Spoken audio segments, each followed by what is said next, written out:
20절부터 22절까지만 보겠습니다. 사도행전 25장 20절부터 22절까지, 사도행전 25장 20절부터 22절까지, 20절 제가 읽고 21절 읽어주시고 22절은 같이 읽겠습니다. 20절 제가 읽습니다. 내가 이 일에 대하여 어떻게 심리할런지 몰라서 바울에게 묻되 예루살렘에 올라가서 이 일의 심문을 받으려 한즉 바울이 형제의 방면 자기를 지켜주시기를 호소하므로 내가 가르라. 아그리빠가 베스도에게 이르되 나도 이 사람의 말을 듣고자 하노라. 베스도가 이르되 내일 들으시이다 하더라. 아멘. 같이 인사하겠습니다. 주의 이름으로 잘 될 것입니다. 더 잘 될 것입니다. 끝없이 잘 될 것입니다. 아멘. 예배 자리에 함께 하신 여러분, 하나님께서 이 한 주간 동행하심으로 잘되는 행복한 한 주간의 삶이 될 줄로 믿습니다. 아주 오래전에 가수였던 민혜경이 고교생 일기라고 하는 노래를 부른 적이 있습니다. 혹시 기억하시는 분 계세요? 오직 찬송가밖에 모르기 때문에 죄송해요. 괜히 물어봐가지고. 가사 가운데 물을 담아두면 물단지, 꿀을 담아두면 꿀단지, 우리들은 꿈단지, 꿈을 담아라 라고 하는 그런 가사인데 맞는 노래죠.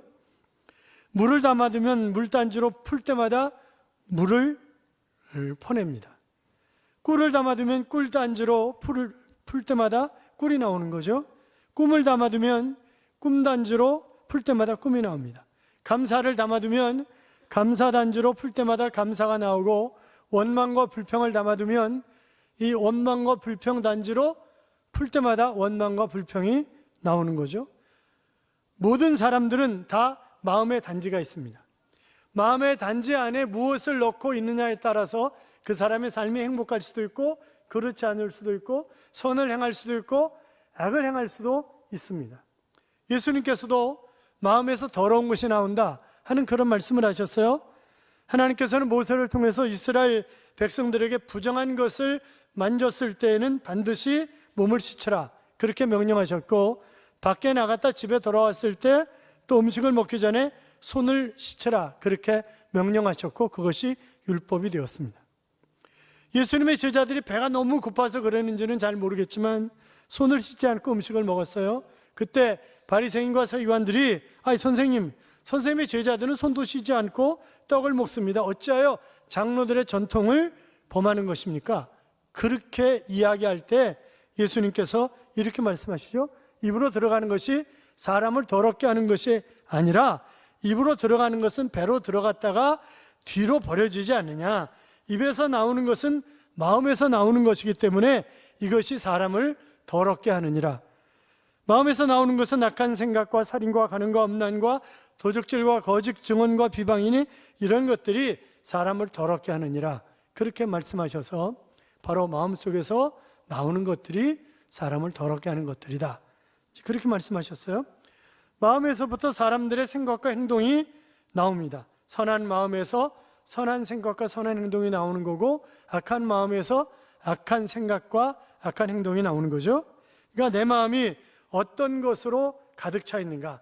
성령으로 가득 차 있으면 얼마나 좋겠어요. 그렇잖아요. 성령으로 가득 차야 우리가 행복한 신앙생활을 할 수 있는 것이 아니겠습니까? 런던 타임즈가 누가 가장 행복한 사람인가 라고 하는 것에 대한 그런 공모를 한 적이 있는데, 1위가 모래성을 막 완성한 어린아이, 2위가 아이의 목욕을 다 시키고 난 어머니, 3위가 세밀한 공예품을 만족스럽게 완성하고 휘파람을 부는 목공, 4위가 어려운 수술을 성공하고 막 한 생명을 구한 의사. 이제 그런 결과가 나왔어요. 자, 그러니까 행복이라고 하는 것은 결국 어디에 달려있는 거다? 마음에 달려있는 거다라고 하는 것을 보여주는 그런 얘기죠. 그래서 마음에 있는 행복으로부터 행복한 생각, 행복한 생활을 하게 되는 것입니다. 같이 따라요. 나는 행복한 사람이다. 나는 죄 용서함을 받았다. 나는 구원받았다. 천국은 나를 위한 것이다. 믿으십니까? 믿으면 크게 아멘. 아멘. 그렇습니다. 우리가 지금까지 보았던 것처럼 유대 베스도 총독이 부임을 했습니다. 새 총독으로 유대인과 좋은 관계를 맺고 싶은 거죠. 그런데 유대인들은 끊임없이 바울을 죽이기를 원하는 거예요. 그러면 좋은 관계를 가지려면 바울을 죽여줘야 되잖아요. 그런데 함부로 죽일 수가 없는 거죠. 로마법에 죽일 만한 죄가 있어야 죽이는 거지 죽일 수가 없단 말이죠. 나름대로 이런저런 고민을 하다가 이제 바울에게 묻습니다. 예루살렘에 가서 신문을 받겠느냐? 그랬더니 아니, 나는 황제에게 가서 신문을 받겠다. 왜? 로마 시민권을 가지고 있으니까. 로마 시민권 가지고 있는 사람 함부로 못 건드려요. 함부로 못 죽여요. 그거는 그러니까 이제 뭐 어쩔 수 없이 가이사에게로, 황제에게로 보내야 되는 거죠. 그래서 그동안 이제 가다 놓는데, 그런데 로마로 보내야 되는데 죄목을 뭘로 해야 되냐 말이죠. 죄목이 없는 거예요. 그러면서 이제 이런 얘기를 합니다. 자, 18절 19절 봐요. 같이 읽겠습니다. 원고들이 서서 내가 짐작하던 것 같은 악행의 혐의는 하나도 제시하지 못하고 오직 자기들의 종교와 또는 예수라는 이가 죽은 것을 살아있다고 바울이 주장하는 그 일에 관한 문제로 고발하는 것뿐이라. 아멘. 자, 너무나 많은 사람들이 바울을 죽여야 된다, 그래서 진짜 흉악범 아니야? 이렇게 조사해 봤더니 사실은 별거 아니더라. 그 예수가 죽었다가 부활했는데 그 문제를 얘기하는 것 때문에 결국 종교 논쟁 아니냐 이게. 그러니까 별거 아니다, 이렇게 얘기를 하는 거예요. 그러니까 우리가 더 깜짝 놀랄 만한 일이죠. 왜냐하면 부활이 별게 아니라니. 그렇잖아요. 이것만큼 중대한 일이 어디 있어요. 그런데 지금 베스도는 별거 대단한 일인 줄 알았는데 별거 아니고 종교적인 문제고 예수가 죽었다가 살아났다는 그 문제라고 그렇게 이야기를 하는 거예요. 여러분, 한 인생이 죽었다가 살아나는 부활, 그게 가능한 일입니까? 그건 불가능한 일입니다. 그런데 별게 아니다? 진짜 웃기는 양반이죠, 이 양반이. 그렇잖아요. 뭐뿐만이 아니라 나중에는 이 부활을 증거하는 바울에게 너 미쳤다, 이렇게 얘기를 합니다. 그래서 다음 장인 사도행전 26장 24절에 가면 베스도가 크게 소리내어 이르되 바울아, 내가 미쳤도다. 내 많은 학문이 너를 미치게 하였도다. 이제 그렇게 이야기를 한다고요. 그러니까 학문 때문에 미치는 사람도 있어요, 사실은. 제가 수원 살 때 저희 윗집에 수원제일교회 목사님 사택 바로 옆에 사는 친구가 공부를 너무 많이 해가지고 도른 거예요. 그래가지고 오후 3시만 되면 딱 등장을 합니다. 사랑하는 여러분, 그러면서 조국의 현실에 관해서 쫙 얘기를 해요. 여러분 어떻게 하시렵니까? 이러고 멀쩡한 사람 같아요. 그런데 이 사람이 간 거야. 너무 많이 공부를 해가지고 돌았더라고요. 그러니까 이제 아마 공부 많이 해서 돈 사람이 있는 모양이니까 내 많은 학문이 너를 미치게 했다, 이제 그렇게 얘기하고 있는 것을 볼 수 있는데, 자, 어떻든 바울은 지난 2년 동안 벨리스 감독 밑에서 결국 감옥살이를 했고, 지금 베스도 총독이 새로 왔는데 철저하게 무시하는 거죠. 지금 바울이 무시당한 게 아니라 부활의 복음이 무시를 당하는 것입니다. 사랑하는 여러분, 누가 여러분을 혐오하고 여러분을 미워하고 그러는 것은 여러분 자신의 문제가 아니라 하나님의 형상을 가진 여러분을 무시하고 미워하고 이런 것이기 때문에 그것은 하나님을 무시하고 하나님을 미워하는 게 되는 거예요. 그래서 하나님이 내가 갚아줄게 그러시잖아요. 우리는 예수님의 부활을 믿습니다. 그래서 우리는 예수를 믿고 영생을 얻었고, 누구나 부활의 주님을 믿으면 인생이 바뀌게 되는 거죠. 세상이 바뀌게 되는 것입니다. 그런데 세상의 반응은 충격이 없습니다. 관심이 없습니다. 개무시합니다. 그러면 이런 세상 앞에서 우리가 어떻게 해야 믿음을 지킬 수 있냐 말이죠. 그것은 부활하신 주님을 만나고 그 부활하신 주님과 계속 깊은 교제를 해나갈 때 내가 그 믿음을 지키고 조롱하고 무시하고 하는 그런 모든 것들을 이겨낼 수가 있는 것입니다. 그러니까 부활하신 예수님을 만나는 것 외에는 방법이 없는 거예요. 지금 바울도 왜 이렇게 당당하게 외치는 거예요? 다메섹 도상에서 부활하신 주님을 만났기 때문에 아무리 조롱하든 아무리 무시하든 그렇게 생각하지 않고 당당하게 생명 걸고 복음을 전하는 것 아니겠습니까? 부활의 복음의 능력은 예수님이 부활했다고 하는 사실을 아는 데 있는 것이 아니라 부활하신 주님을 만나는 데 있는 것입니다. 복음의 부활은 듣기만 해서 아무런 능력이 나타나는 게 아니에요. 바로 부활의 주님을 만날 때 비로소 우리의 삶에 놀라운 그런 삶을 변화시키는 능력이 되는 것입니다. 몇 년 전에 그 대학교에 합격한 학생이 자살을 했어요. 이 친구가 대학 입시에 실패해가지고 자살한 거면 눈꽃만큼이라도 이해를 좀 해볼 수가 있겠는데, 그게 아니라 소위 우리나라의 최고의 대학이라고 하는 대학에 합격을 했는데 자살을 한 거예요. 그러니까 축하합니다 전화했는데 애가 죽었어요 이렇게 얘기를 하는 거죠. 그러니까 어이가 없는 거죠. 그 나중에 이제 장례를 치르고 나서 이제 이 애 책상을 뒤지다 보니까 유서가 한 장 써 있는 거예요. 그런데 유서에 이렇게 되어 있었습니다. 아버지, 어머니 죄송합니다. 저는 이제 살기가 싫어졌습니다. 오로지 대학 입시만을 위해서 공부했습니다만 합격한 지금에 와서는 그 모든 것이 헛되다고 생각되기 때문입니다. 도대체 무엇을 위해 공부하고 무엇을 위해 살아가는지 잘 모르겠습니다.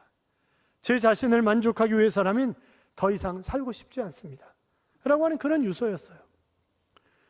왜 자살했을까요? 그동안 스트레스를 너무 많이 받아서? 갑자기 죽고 싶다는 일시적인 충동 때문에? 아니요. 삶의 목적이 없는 거예요. 삶의 목적이 대학 합격이었어요.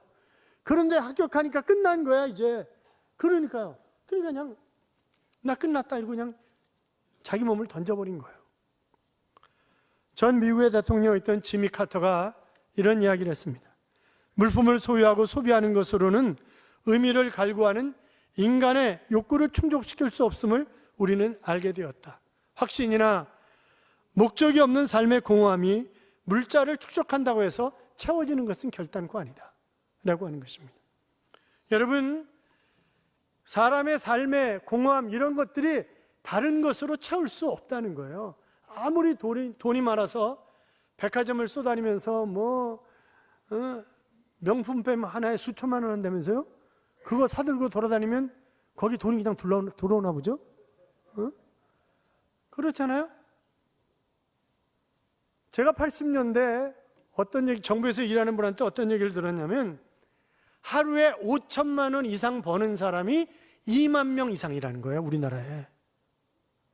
놀라시지를 않는구나. 아니, 한 달이 아니라 하루에 5천만 원 이상 버는 사람이 2만 명 이상인데 그들이 돈을 어디에 쓸지 몰라가지고 환장한다는 거예요. 그러면서 걱정이라고 그런 얘기를 하더라고요. 지금은 뭐 비교할 수 없이 많겠죠. 그러니까 그 사람들이 그러면 백화점 쏘다니면서 명품백 사고 명품 옷 입고 그런다 해서 만족돼요? 그때 잠깐 살 때는 만족할지 모르지만 그러나 이내 공허함은 또 물밀듯이 밀려오는 것입니다. 한 인생이 정말 죽었다가 다시 살아나는 부활, 모든 인류가 이 부활하게 되는 이 놀라운 구원의 복음, 이것을 듣고 놀라지 않는다면 그건 뭔가 좀 잘못된 거죠. 사랑하는 여러분, 우리는 분명한 삶의 목적이 있습니다. 하나님의 영광을 위하여. 그렇잖아요. 우리는 하나님의 영광을 위하여 존재하는 것입니다. 어떤 일을 하든지. 베드로는 부활의 복음을 듣고 무시하고 조롱했습니다. 그러나 사도 바울은 전혀 개의치 않는 거예요. 자기의 생명이 위태로운 그런 지경에 놓여 있는데 도대체 바울은 이렇게 담대한 이유가 무엇입니까? 부활의 주님을 만났기 때문에. 그래서 그는 로마서 1장 16절에서 내가 복음을 부끄러워하지 아니하노니 이 복음은 모든 믿는 자에게 구원을 주시는 하나님의 능력이 됨이라, 그렇게 얘기를 하잖아요. 그러니까 차이가 무슨 차이예요? 부활의 주님을 만났냐? 만나지 못했느냐? 그 차이란 말이죠. 만약 우리가 베드로에게 아니 예수님을 3번씩이나 부인했던 당신이 어떻게 뻔뻔스럽게 그렇게 위대한 사도가 됐습니까? 그렇게 물어보면 틀림없이 나는 부활의 주님을 만났습니다, 그렇게 대답을 할 거예요.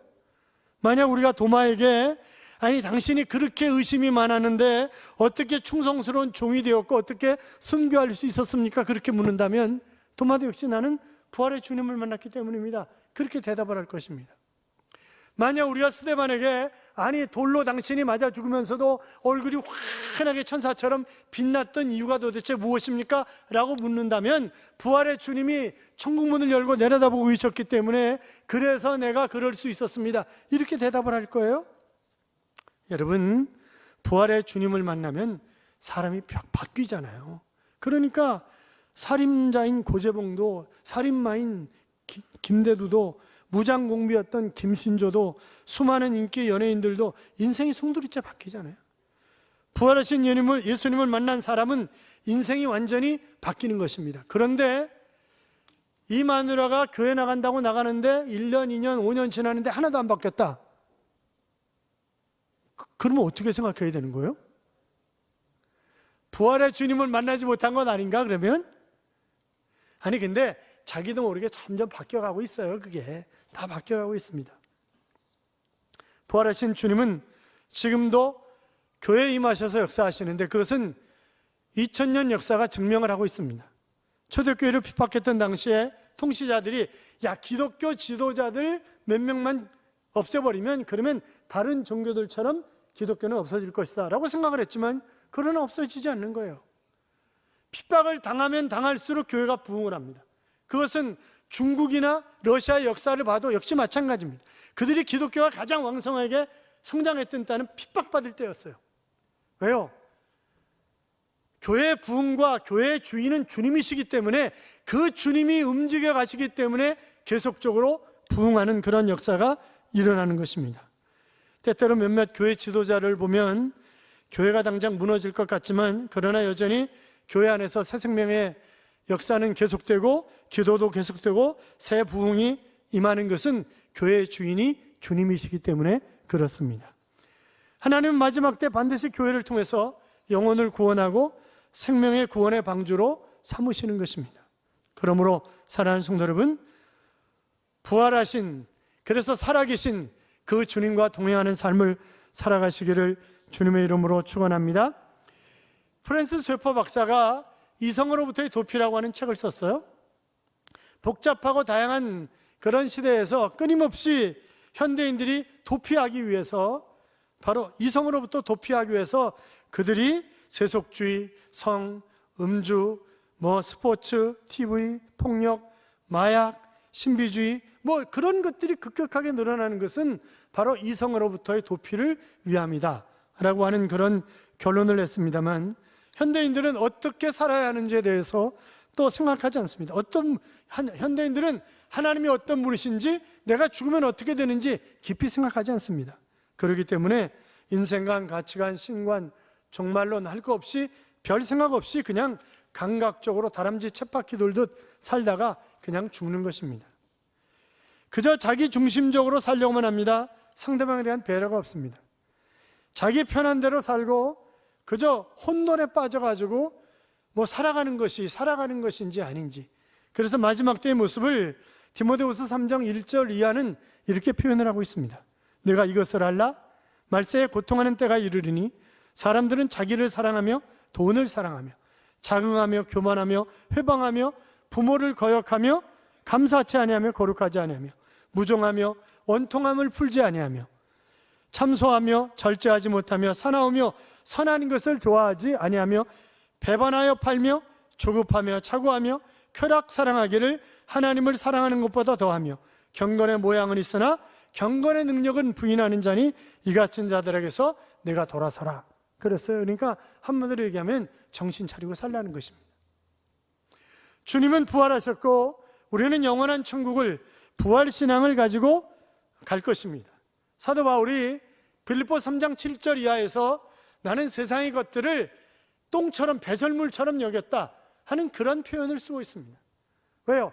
예수 안에서 발견하는 가장 소중한 가치 때문에, 그래서 나는 세상의 것들, 세상의 학위, 세상의 돈, 세상의 명예, 이런 것들은 다 똥과 같이 여겼다는 거예요.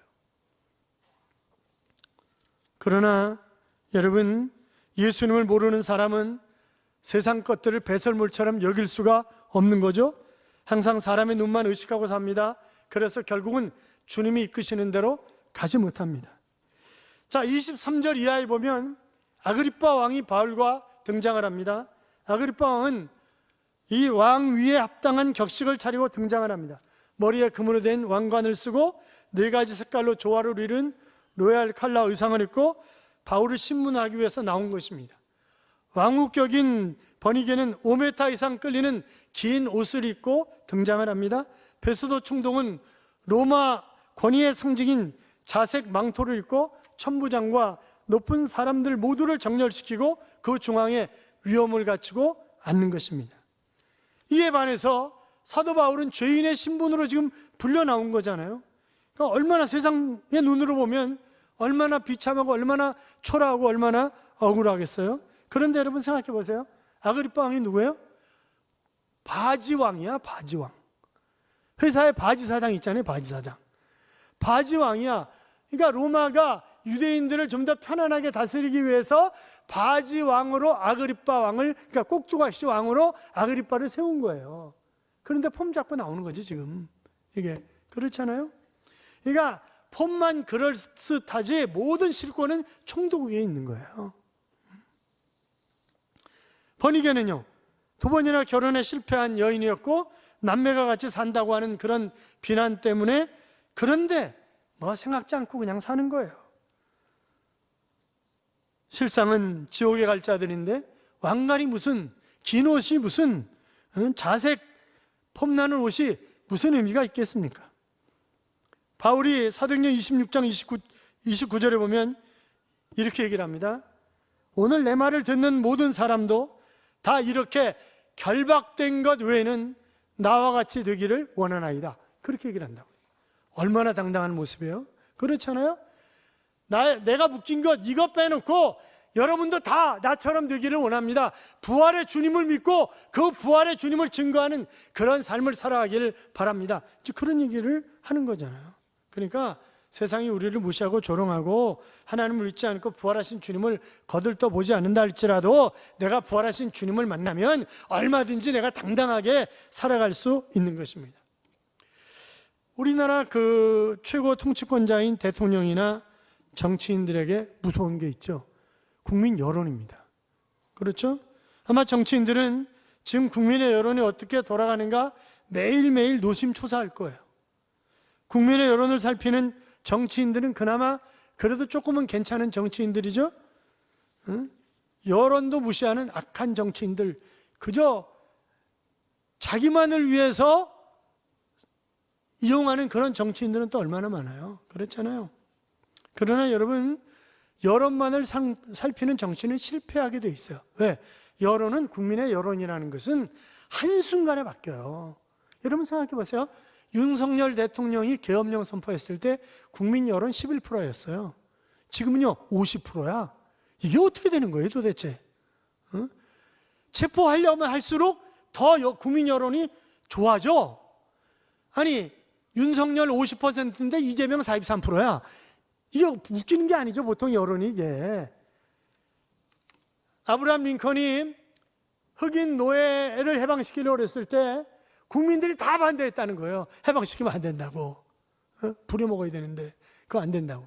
그런데 하나님이 나를 대통령의 자리에 두신 것은 노예 해방을 위해서 두신 것이다. 그렇게 굳게 믿었기 때문에 자기는 하나님의 뜻을 쫓아서 산다는 거예요. 그래가지고 노예 해방시킨 거 아니에요. 그리고 지금 미국의 역대 대통령 가운데 가장 존경받는 1위잖아요. 링컨이.